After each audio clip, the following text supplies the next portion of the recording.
أعوذ بالله من الشيطان الرجيم. بسم الله الرحمن الرحيم.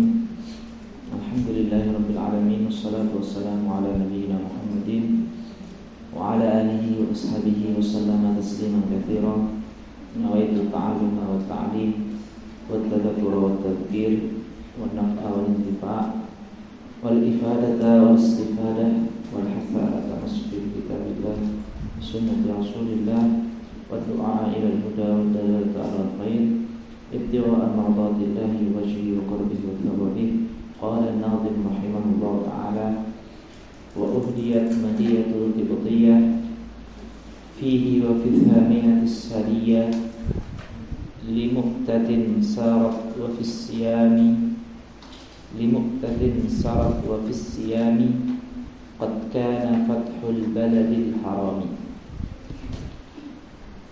Kejadian di tahun 8 Hijriah itu juga adalah perang Mu'tah. Perang Mu'tah ini terjadi di bulan Jumadal Akhirah tahun 8 Hijriah, dan Mu'tah ini nama sebuah kota di Syam, Suriah. Jadi Nabi di Jumadil Akhirah ini menyiapkan pasukannya untuk melakukan kisos terhadap sahabat Harits bin Umair al-Asdi. Sahabat Harits bin Umair al-Asdi ini adalah utusan Rasulullah untuk ke gubernur wilayah Busra. Busra itu nama kota di Suriah atau di Syam. Nah, utusan Rasul ini malah dibunuh, malah dikhianati, dan Nabi ingin mengambil kisos atas kejadian ini. Dan pasukan kaum muslimin ketika itu kurang lebih 3.000 orang.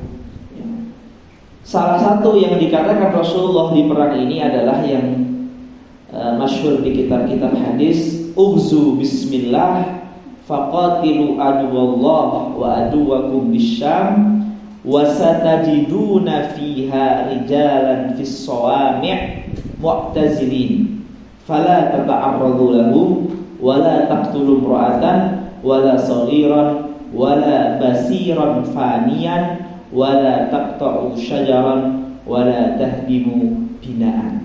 Sebuah kaidah yang akhirnya menjadi adab yang diajarkan Rasulullah sampai dalam keadaan perang. Kalian nanti akan menemukan di Suriah nanti para rohib yang i'tikaf di gereja. Kata Rasulullah, la tata'arradu lahum, mereka jangan diserang. Wala taqtulu imra'atan wala taqtulu saghiran wala basiran faniya. Basiran faniya itu adalah orang jumbo, dia bisa lihat tetapi sudah tidak punya tenaga.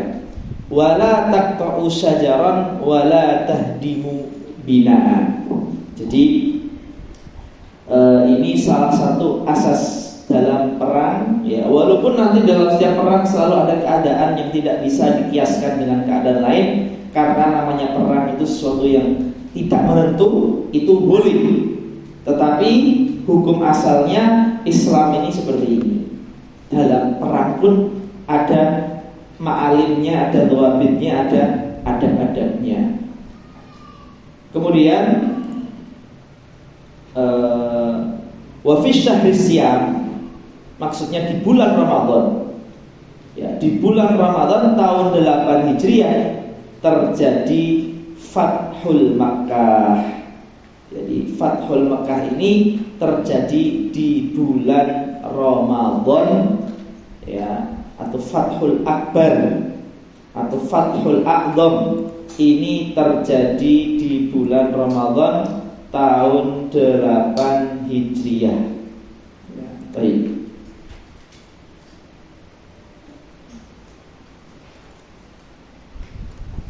Kemudian bait nomor 82. Wa ba'dahu setelah Fathil Makkah, wa ba'da Fathil Makkah, Fathi Makkah. Wa ba'dahu qad awradu makana fi yaumi Hunainin thumma yaumit Taif. Qad awradu ay qad katabu. Artinya para ulama-ulama sirah telah menulis, telah mencatat bahwasanya setelah Fathul Makkah terjadi perang Hunain dan terjadi perang Taif. Ya.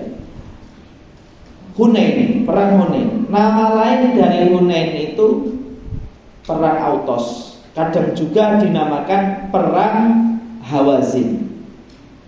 Kadang dinamakan perang Autos, kadang dinamakan perang Hawazin, kadang dinamakan perang Hunain. Ini nama-nama untuk satu kejadian. Jadi setelah terjadi Fathul Makkah, di mana pusat kerajaan Authan, Daulatul Authan yaitu Mekah, itu sudah tunduk di bawah negara Madinah. Ya, ada beberapa kabilah Arab, ya, yang masih punya azam kuat untuk kapan bisa mengistiqsal pasukan Nabi Muhammad. Istiqsal itu menghabisi pasukan Nabi Muhammad, pasukan Madinah, yaitu kabilah Hawazin dan kabilah Thaqif. Ya, baik.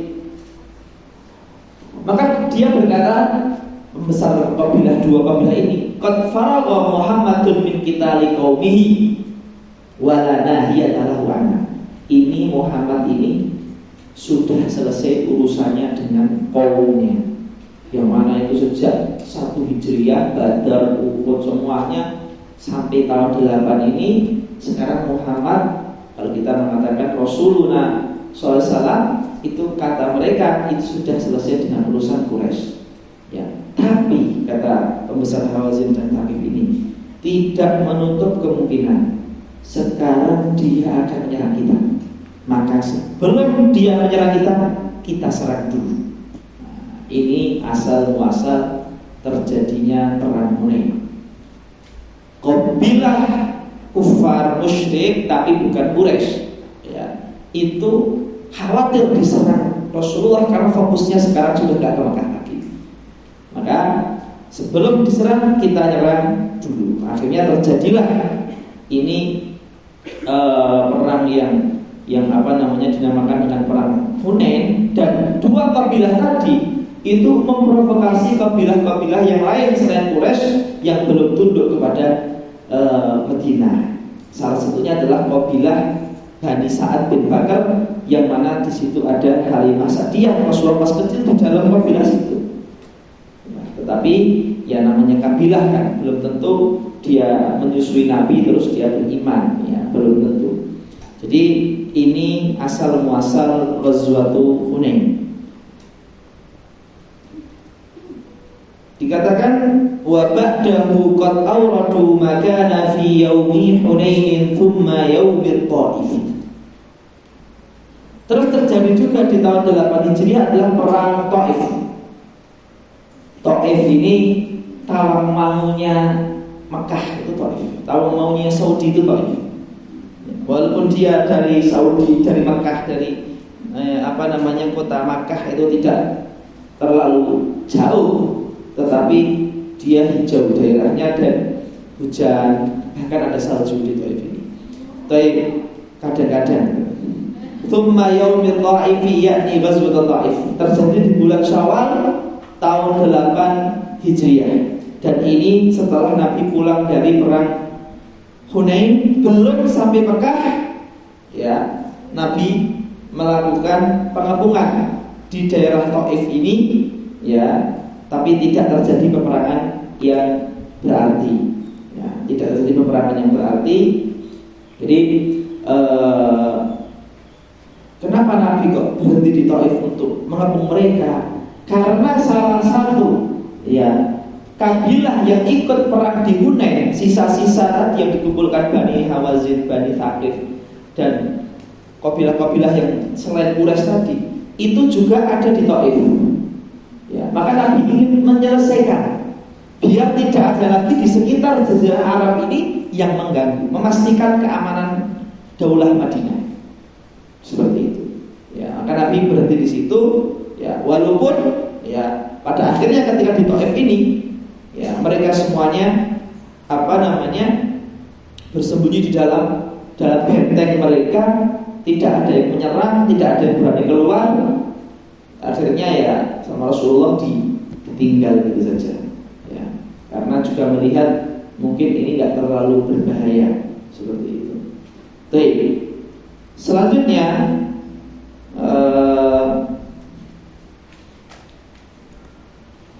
bait nomor 83. Wa ba'du fi Dzulqa'dah ihtimal, di bulan Dzulqa'dah. Di bulan Dzulqa'dah di tahun 8 Hijriah terjadi umroh yang dinamakan dengan umroh Ji'ranah.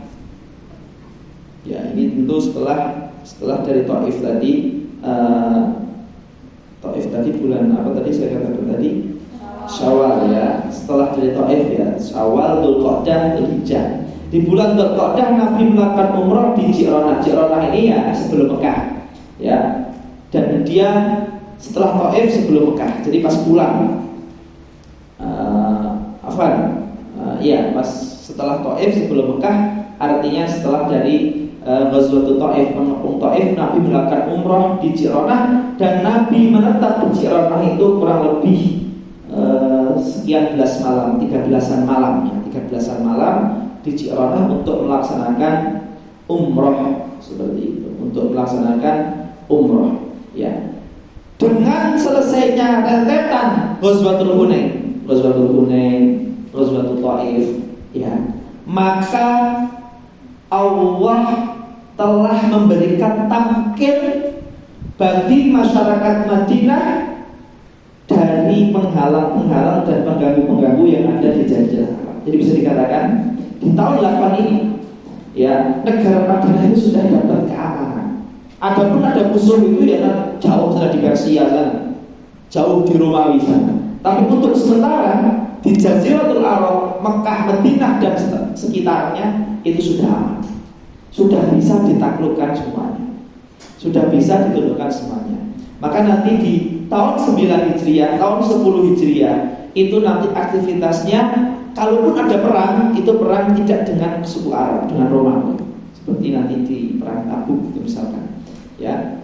Dan juga aktivitas dakwahnya nanti lebih kuat. Bahkan nanti akan banyak utusan, belasan mungkin kalau kita buka di kitab yang besar lagi mungkin puluhan datang ke Madinah untuk mengirim utusannya, untuk tahu ajaran Islam, untuk tahu syariat Islam dan lain sebagainya. Itu nanti di tahun 9 tahun 10. Ini salah satu. Jadi kalau kita ini sudah selesai dengan urusan dalam, maka kita bisa leluasa untuk mengembangkan.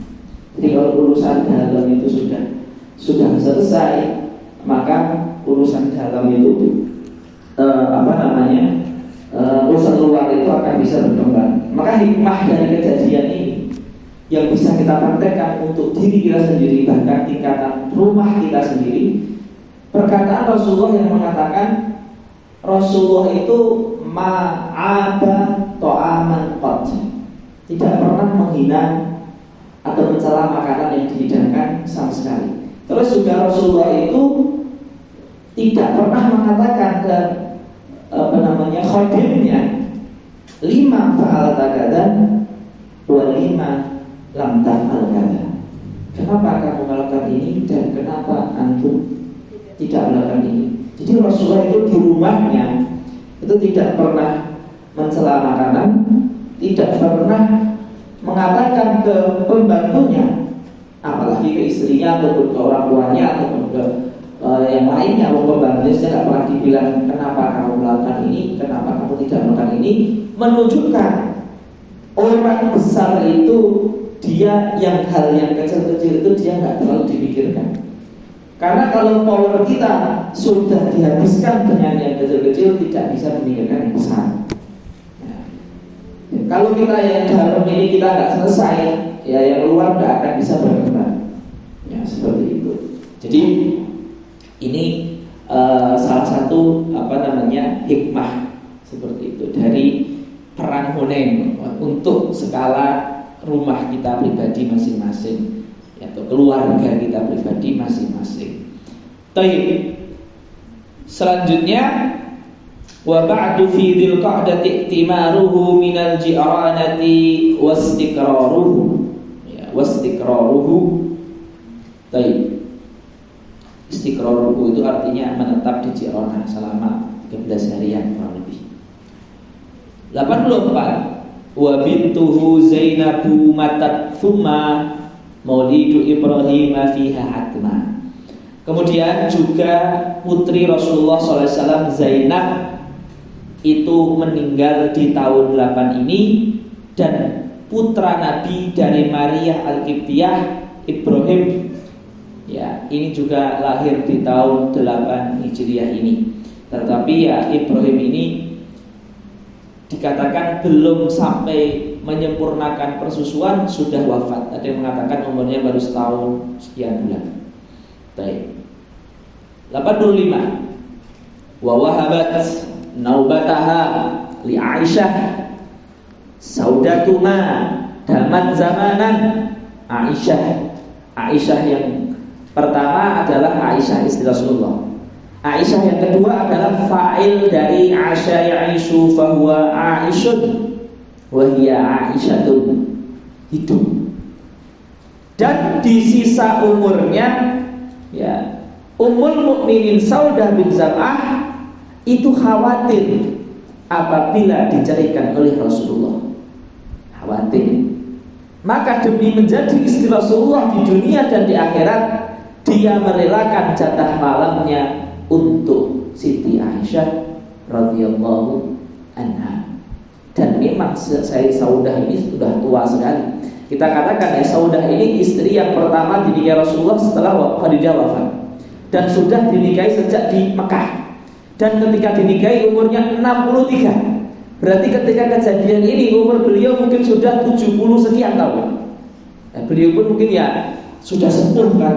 Yang penting jadi istri Rasulullah sampai wafat. Seperti itu. Baik. Makanya wahabat memberikan naubataha, jatahnya kepada Siti Aisyah Saudah madamat zamanan Aisyah di sisa umur hidupnya. Ini Ummul Mukminin Saudah bintu Zam'ah radhiyallahu anha. Baik. 86. Wa umilal mimbaru ghairu mukhtafi, dan dibikin untuk Rasulullah mimbar. Jadi mimbar sholat Jumat untuk khatib ini baru dibikin di tahun ini. Sebelumnya Nabi itu kalau khutbah itu cuma pegangan kayu dari kayu pohon kurma, ya, dipegang itu. Tidak ada mimbar tempat duduk, itu tidak ada. Yang ada tangganya mimbar tidak ada. Ya, tetapi mimbarnya bukan mimbar yang kayak kita ya, kotak ada tutup depannya enggak. Jadi mimbarnya itu tangga 1, 2, 3, lah terus nanti duduknya di sini. Jadi dari depan kelihatan. Nah, mimbarnya seperti itu, tidak terus ketutupan depan gitu. Maksudnya mimbar itu tempat untuk berdiri ketika khutbah. Ya, seperti itu. Nah, itu sebelum ada itu, Nabi kalau khutbah ada kayu gitu dipegang dari kurma, pohon kurma. Baik. Umilal mimbaru ghairu mukhtafi, tidak tersembunyi, artinya ditempatkan di tempat yang terlihat di masjid, seperti itu. Wa hajja atabun bi ahlil mauqifi. Wa hajja atabun bi ahlil mauqifi. Atab ini adalah nama sahabat, yaitu Atab bin Usaid. Atab bin Usaid ini adalah sahabat yang masuk Islam ketika Fathul Mekah. Kemudian Nabi jadikan dia semacam gubernur di Mekah. Jadi bisa dikatakan dia itu mungkin gubernur pertama yang ada, ya, karena yang pertama kali difatah ya Mekah. Adapun Madinah ya Nabi sendiri itu presidennya. Tapi gubernur wilayah selain Madinah itu provinsi mana? Ya baru pertama provinsi Mekah. Lah itu yang dijadikan amil itu artinya gubernur, wali. Ya, itu adalah Attab bin Usaid, dan di tahun ini juga Attab bin Usaid diperintahkan Rasulullah untuk memimpin haji kaum muslimin yang ada di Mekah. Jadi bisa jadi juga orang pertama dari seorang gubernur yang memimpin haji rakyatnya. Nah, seperti itu. Attab bin Usaid. Kemudian 87, Thumma Tabuka qad ghaza fi tasi'ah wa hadda masjid ad-dirari rafi'ah. Dan di tahun ke-87 Hijriah terjadi kejadian penghancuran Masjid Dirar. Ya. Masjid Dirar, masjid yang dibangun untuk makam terhadap kaum muslimin di Madinah. Ya, ini Masjid Dirar. Jadi orang munafik itu pun tahu. Jadi kalau kita mau menyerang orang Islam harus dengan baju Islam. Jadi kalau Islam itu diserang langsung dari musuh luar, itu orang Islam itu akan bersatu. Kayak kalau Quran dihina, itu semua muslim akan bersatu. Apapun ormasnya. Nabi dihina, apapun ormasnya. Ya. Yang nyerang jelas-jelas dari orang Buddha, Hindu, Kristen akan bersatu. Tapi yang susah itu kalau yang menyerang itu bajunya baju muslim, baca kitabnya kitab kuning, ya kan? Terus juga dakwahnya di masjid sama-sama. Lah ini susah. Makanya kayak pemikiran liberalisme, sekulerisme itu yang agak susah. Karena yang mengusung pikiran-pikirannya itu ya dia mengakuinya muslim juga. Ya. Sampai Masjidil Dirar ini juga dalam bentuk masjid. Seandainya pun Rasulullah tidak dibantu dengan para sahabatnya, tidak dibantu dengan wahyu, itu juga mungkin mendeteksinya Masjidil itu juga agak mudah karena dia masjid seperti itu. Jadi ini juga hikmah bahwasanya justru yang paling berbahaya itu adalah syubhat yang dari orang muslim sendiri. Maka karena syubhat itu harus dilawannya dengan ilmu, maka kita harus pintar, kita harus rajin, kita harus sergap dalam thalabul ilmi, karena syubhat itu dilawannya dengan ilmu. Kalau syahwat itu dilawannya dengan ibadah dan ketakwaan. Ya, jadi kesolehan diri kita, khauf diri kita. Ya, ini penting semuanya, nggak ada yang nggak penting. Karena kalau kita nggak beres melawan syahwat kita yang haram, maka kita nggak akan dapat ilmu. Karena ilmu itu masuk di hati yang bersih. Jadi kalau hatinya bersih itu artinya dia bisa melawan syahwatnya. Kalau syahwat saja tidak berhasil dilawan, ya syubhat itu masuk itu mudah. Ya, karena dia nggak akan ada ilmunya. Ya, seperti itu. Jadi seorang pembawa ilmu itu adalah seorang yang nanti dia akan menjawab syubhat yang ada di umat. Maka dia harus bersih dulu hatinya dari syahwat. Harus bagus sholatnya, harus bagus ngajinya, iltizam dengan qiyamul lailnya, dengan baca Al-Qur'annya, akhlaknya, lisannya dijaga. Karena ada hadis yang mengatakan la yastaqim al-mu'min hatta yastaqima qalbuhu wa la yastaqima qalbul mu'min hatta yastaqima lisanuhu. Ya, jadi seperti itu. Kalau mukmin itu tidak akan baik sebelum baik hatinya, dan hati itu tidak akan baik sebelum baik lisannya. Jadi ini kejadian Masjid Dirar dan juga kejadian perang Tabuk. Ya, di tahun 9 terjadi perang Tabuk. Perang Tabuk ini ayo ikhwah, sampai berita ke Rasulullah bahwasanya Romawi, karena Romawi itu kuasanya banyak. Di Suriah itu di bawah kekuasaan Romawi. Ya, seperti itu. Syam itu di bawah kekuasaan Romawi, Kristen. Ya. Telah sampai ke Rasulullah bahwasanya pasukan Romawi sudah mengumpulkan tentara-tentaranya untuk menuju ke Madinah. Dan mereka jumlahnya nggak main-main, 100-an ribu. Ya, seperti itu.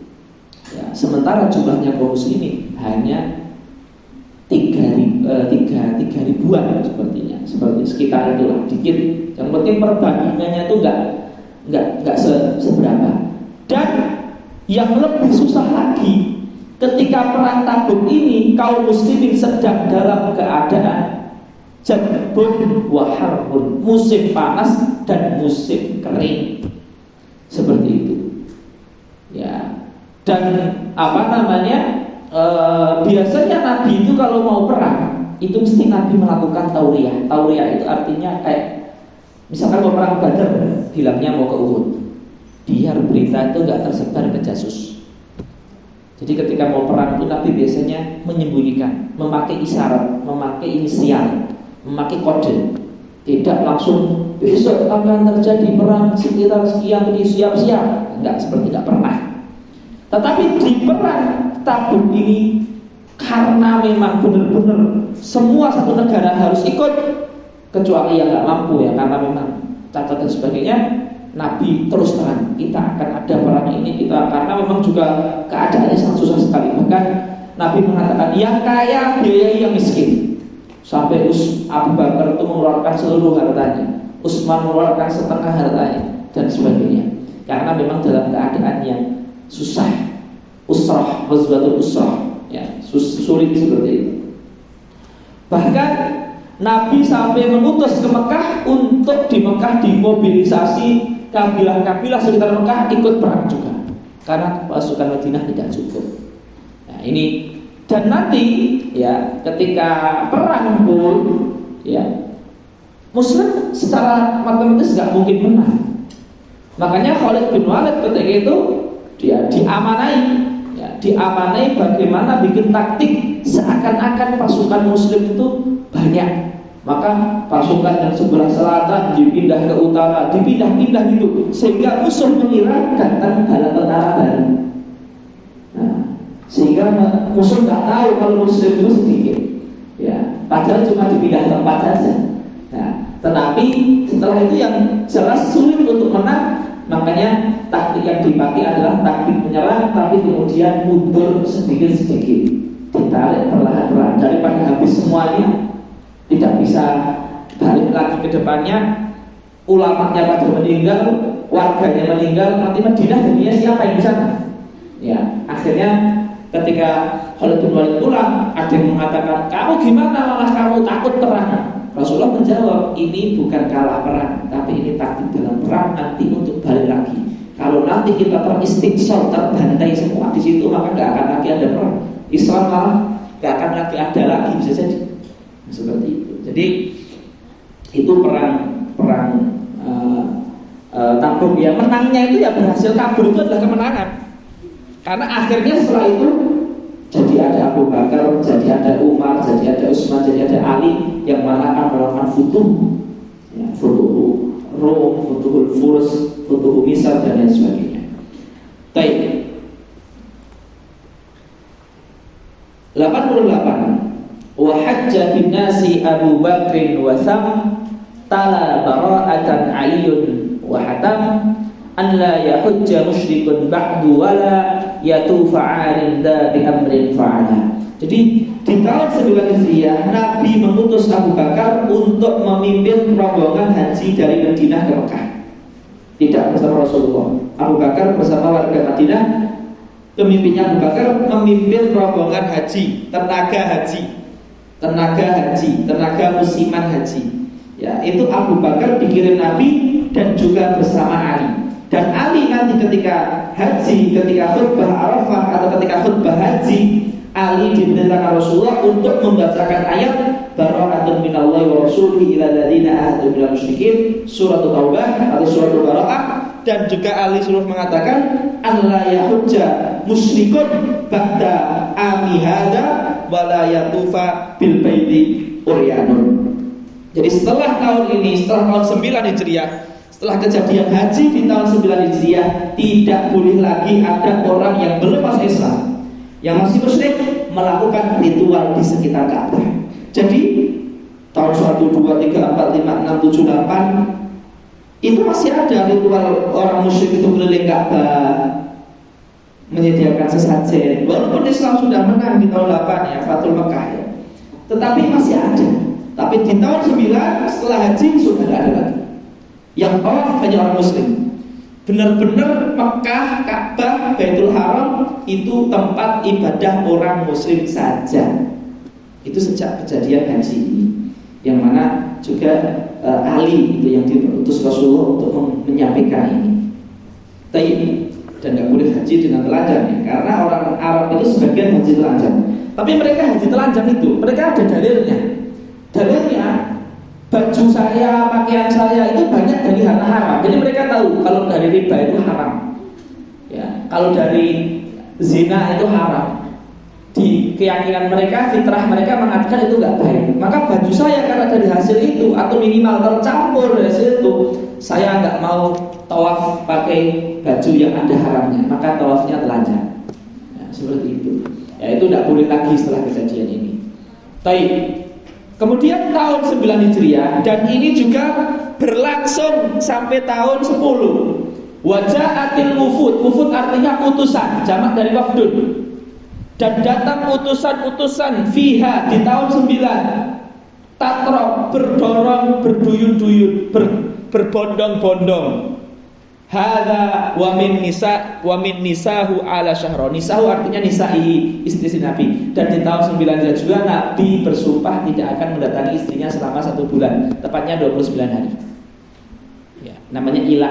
Ila itu haram kalau lebih dari 40. Tapi kalau di bawah 40 boleh.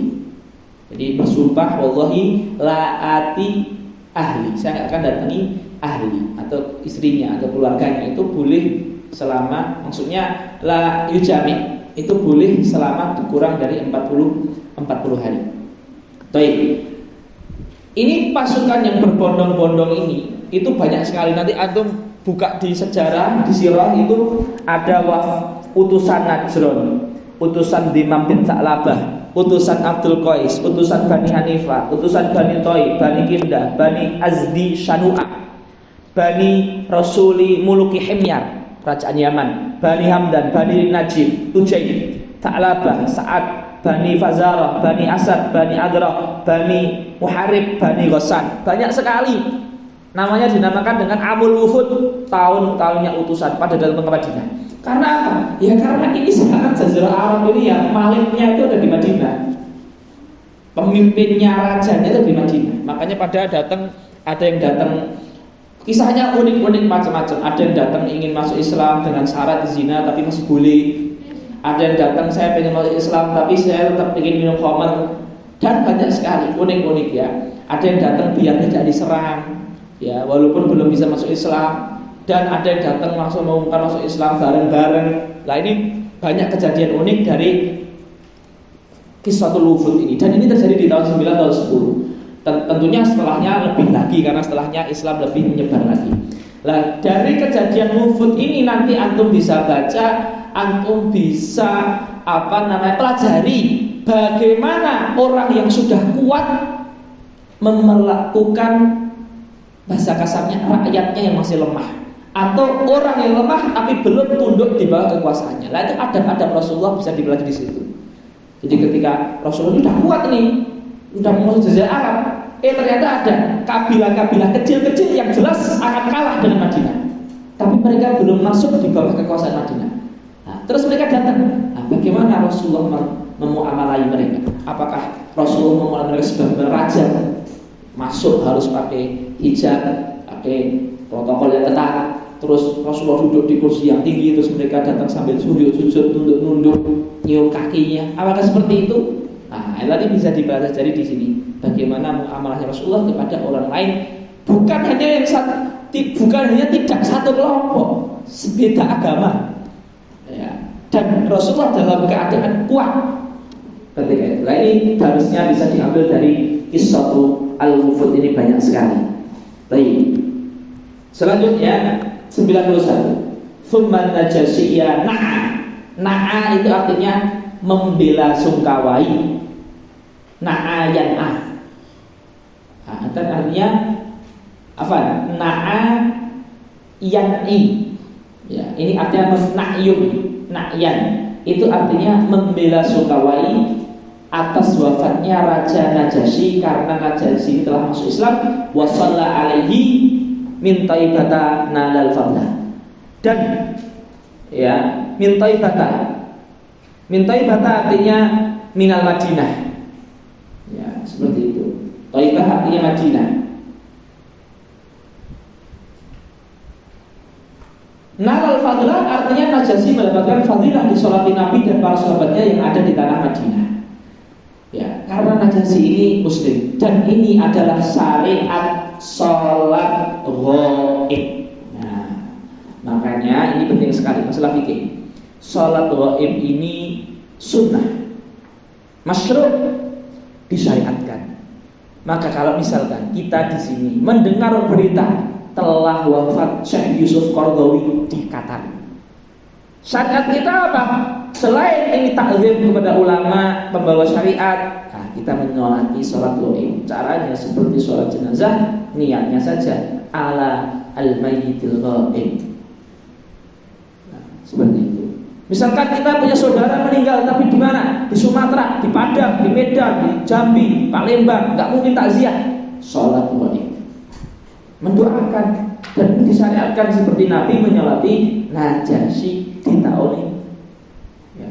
Jadi sholat ghaib itu sunnah dan disyariatkan, masyru'un, seperti itu. Ya, jadi kita juga disyariatkan untuk melakukan sholat ghaib. Ya, seperti itu. Nah, kami dulu di pondok itu setiap Jumat setelah sholat Jumatan itu menyolati ghaib terus selama 6 tahun sampai detik ini, nggak pernah kosong dengan kiai, dengan Syekhul Ma'ad. Jadi ada satu orang menghilangkan telah wafat di minggu ini, fulan, wali dari fulan, fulan, pakde dari fulan, fulan, bah dari fulan, fulan, ulama dari negara fulan, terus kita sholatin bareng-bareng satu pondok. Dan itu sampai detik ini sunnah di pondok yang nggak pernah ditinggalkan setiap selesai sholat Jumat. Nah, terus bisa antum temukan kalau antum ke pondok, mau pondok putri, pondok putra, nah itu akan selalu ada setelah sholat Jumat mensolati ghaib orang-orang yang meminta untuk disolatkan, didoakan oleh banyak santri, banyak thalabul ilmi. Ya, jadi ini masya Allah faedahnya bagi yang didoakan sebenarnya sangat besar sekali. Baik.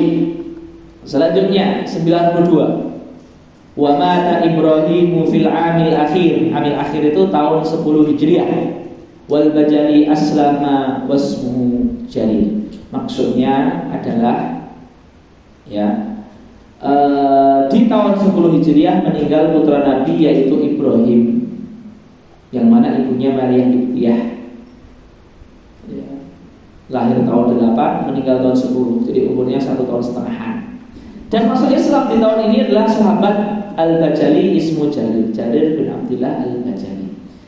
93. Wa hajja hajjatal wada'i qarina wa waqafal jum'ata fiha aminah. Dan di tahun 10 Hijriah ya, Nabi melakukan haji wadah, haji yang terakhir. Kenapa dinamakan haji wadah, haji penutupan? Karena Nabi mengatakan di haji tersebut la adri la'alli la'ahujju ba'da hajjati haji. Nggak tahu saya, bisa jadi setelah ini saya nggak haji lagi ya. Makanya dinamakan dengan haji wadah. Dan wukuf di Arafah di haji wadah itu bertepatan dengan hari Jumat ya. Dan Nabi khutbah ya. Dan Nabi juga di haji ini Nabi khutbah tentang kehormatan seorang mukmin. Seorang mukmin itu haram darahnya, haram malnya, haram kehormatannya dan sebagainya. Kemudian wa unzilat fil yaumi, dan di hari haji wadah itu diturunkan, tepatnya adalah di hari Arafah, di hari Jumat. Wa unzilat fil yaumi busyra lakum, berita gembira bagi kaum muslimin. Al yauma akmaltu lakum dinakum. Al yauma akmaltu lakum dinakum wa atmamtu lakum nikmati wa raditu lakum Islam dinan. Itu turun di hari ini. Bahkan ya, ada seorang Yahudi. Ketika itu Yahudi ini datang ke Umar bin Khattab ya.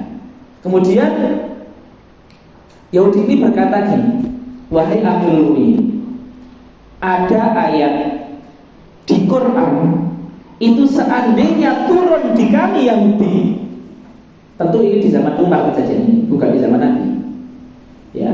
Itu ayat itu sungguh akan terjadikan turunnya itu sebagai hari raya besar agama kita. Seandainya turun di kita. Umar bertanya, ayat apa yang kamu maksud wahai Yahudi? Al-yawma akmaltu lakum dinakum wa atmamtu alaikum nikmati wa raditu lakumul Islam dinan. Kata Umar, saya tahu hari diturunkan, dan saya tahu bulan diturunkan, dan saya tahu momen diturunkan di hari Jumat, diturunkan di tanggal 9 Arafah, pas wukuf di Arafah, tahunnya 10 Hijriah. Ya, seperti itu. Dan memang Arafah itu ya hari besar kita juga, karena besoknya Idul Adha. Ya, dan Arafah juga hari besar, karena haji tanpa wukuf di Arafah, haji itu gak sah. Ya, seperti itu. Baik, 95. Wa mautu raihanata ba'da aulihi, maksudnya setelah Nabi pulang ya dari haji wada. Raihanah ini kemarin kita sebut ya, bukan istri tapi Suriah, itu wafat. Wa tis'u ishna muddatan min ba'di, 9 istri itu yang masih hidup ketika Nabi sudah wafat, itu ada 9 istri. Wa yaumal itsnaini qada yaqina, di hari Senin itu Nabi wafat. In akmala thalatha wa sittina, di umur 63. Wa dafnu fi baiti binati Siddiq, lebih tepatnya bukan di rumah Aisyah, di kamar Aisyah, karena kecil sekali. Jadi rumah istri itu maksudnya kamar istrinya, nggak sampai namanya rumah, mungkin sekos-kosan di zaman sekarang, lebih kecil lagi mungkin. Ya. Wa yaumal itsnaini qada yaqina in akmala thalatha wa sittina wa dafnu fi baiti binati Siddiq fi mawdu'il wafati at-tahqiqi, karena seorang nabi itu dikubur di tempat wafatnya. Dan beliau wafat ketika dijatah bermalamnya dengan Ummul Mukminin Sayyidah Aisyah. Maka dikuburkan di kamarnya Aisyah. Wa muddatut tabridi khumsa syahri wa qila bal thuluthun wa khumsul fadri. Berapa masa Nabi sakit sebelum Nabi wafat? Pendapat pertama, khumsa syahri. Khumsa, khumus itu 1/5. Khumsa 2/5. 2/5 dari 1 bulan. Kalau 1/5 itu 6 hari, 2/5 berarti 12 hari. Pendapat pertama, Nabi sakit 12 hari. Ya. Pendapat kedua, sulusun, 1/3 bulan, berarti 10 hari. Pendapat yang ketiga, khumsun, yakni 6 hari. Jadi ada yang mengatakan Nabi sampai 12 hari, 10 hari, ada yang mengatakan 6 hari. Ya kurang lebih segitulah, seminggu sampai 2 minggu. Itu masa Nabi sakit. Kemudian Nabi wafat Sallallahu Alaihi Wasallam, dan kita tanpa Nabi Muhammad kita tidak akan mengenal Allah. Tanpa Nabi Muhammad kita tidak akan mengenal Allah. Tanpa Nabi Muhammad kita tidak akan pernah sholat sehingga kita kafir. Tanpa Nabi Muhammad kita tidak akan tahu syariat sehingga kita juga kufur. Tanpa Nabi Muhammad kita tidak akan tahu fitrah sehingga kita mungkin sudah minum khamr, sudah minum makan khinzir, menganggap biasa zina dan sebagainya. Fitrah kita melenceng, dunia kita tidak teratur, akhirat kita jelas tidak akan dapat. Itu kalau tidak ada Nabi Muhammad. Jadi semua nikmat yang kita dapatkan hari ini itu karena wasilah Rasulullah Sallallahu Alaihi Wasallam. Ya. Dengan ini baik 99 dan 100 wa tammatil urjuzatul mi'iyah fi dzikri hali asyrafil bariyah. Shalla alaihi Allahu Rabbi wa ala ashabihi wa alihi wa man tala. Alhamdulillahi Rabbil alamin. Para santriwati yang dimuliakan Allah, agar bisa dimurajaah ya. Jadi khatam itu artinya setelah ini kita akan baca lagi dengan yang lebih luas, baca dengan lebih semangat, baca dengan lebih marojik. Maka akan saya sebutkan marojik, ditulis marojik yang membantu untuk meluaskan pemahaman kita akan matan kecil yang sangat manfaat sekali. Yang pertama, syarah Syekh Abdul Razak Al-Badr. Ini yang pertama. Itu 2, ada tulisan, ada YouTube. Nah, nanti antum kan suka buka YouTube, nanti dibuka. Biar bukanya itu yang manfaat. Ya. Syarah Syekh Abdul Razak Al-Badani. Itu YouTube dan tulisan PDF ada. Yang kedua, yang bagus sekali juga, YouTube juga ini. Banyakkan YouTube. Ya. Syarah Syekh Hamid Akram Al-Bukhari. Hamid Akram Al-Bukhari. Ini salah seorang pengajar di Masjid Nabawi, dosen di Jamiah Madinah, dan beliau pakar hadis dan pakar qiraat dan pakar sirah. Jadi bagus sekali, syarah beliau itu menarik sekali. Itu syarah Syekh Hamid Akram Bukhari YouTube. Yang ketiga, syarah Syekh Mahmud As-Singkiti YouTube. Ini semuanya YouTube semua, biar nanti antum buka di YouTube. Syekh Mahmud As-Singkiti. Nanti nyarinya jangan pakai Latin, nggak ketemu. Tulisan Arab. Syekh Mahmud As-Singkiti. Ya, ini juga bagus sekali. Dari sisi beliau itu hampir hafal semua nasab orang yang ada di sirah itu, mungkin sampai mbahnya yang ke-10 atau kesekian. Dan sisi itunya ini beliau. Dari sisi nasab-nasab sebagainya. Syekh Mahmud Singkiti YouTube juga.